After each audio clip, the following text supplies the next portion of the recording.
Iran protests, violence on third day of demonstrations.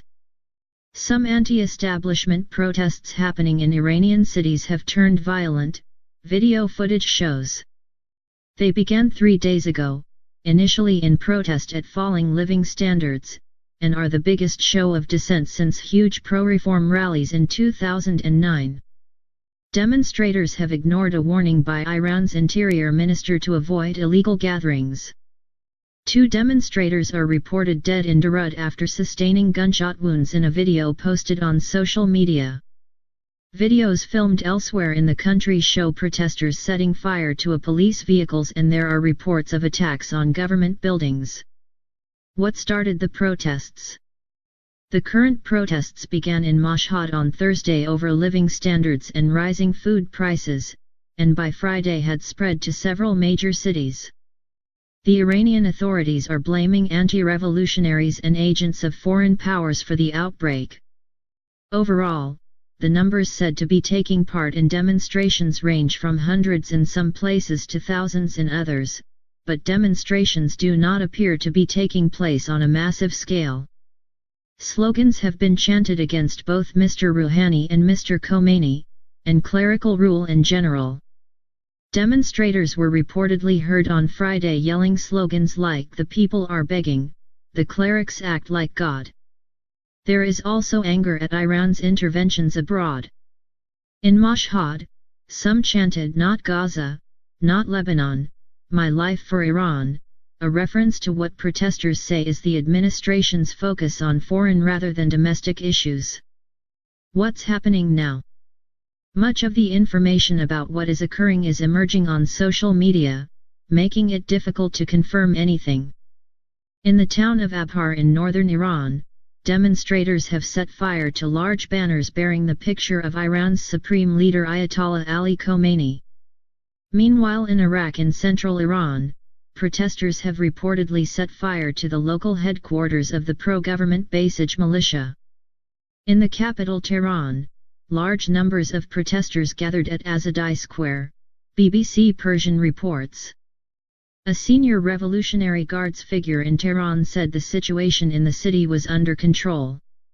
Demonstrators would be met with the nation's iron fist if they continued, Brigadier General Esmail Kausari told student news agency ISNA.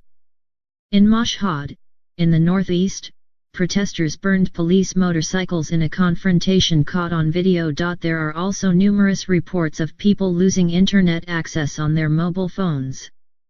In Kermanshah, western Iran, a demonstrator called Makin told BBC Persian that protesters were beaten up, but we couldn't tell if it was the police or the Basij militia. "I'm not protesting against President Rouhani, and yes, he needs to improve the economy, but it's the system that is rotten," he said. "It's the Islamic Republic and its institutions that need reform." Earlier, protesters at Tehran University called for Ayatollah Khomeini to step down, and there were clashes with police.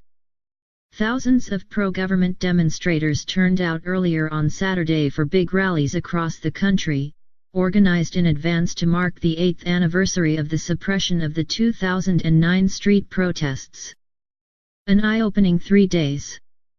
By BBC Persian correspondent Kasra Naji. Although small, the anti-government protests on Saturday took on a much greater importance than the government-sponsored rallies.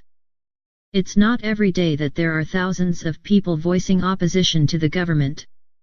As night fell, reports were still coming of protests in at least 9 cities.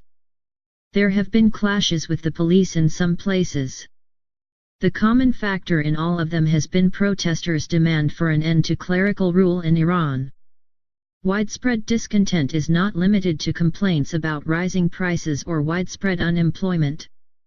It has been an eye-opening 3 days for the government, which has been careful not to provoke the protesters too much. What has the reaction been? The CEO of popular mobile messaging app Telegram said an Iranian account had been suspended for calling for attacks on police, after a complaint by Iran's communications minister. In the US, President Donald Trump tweeted, "Oppressive regimes cannot endure forever, and the day will come when the Iranian people will face a choice. The world is watching.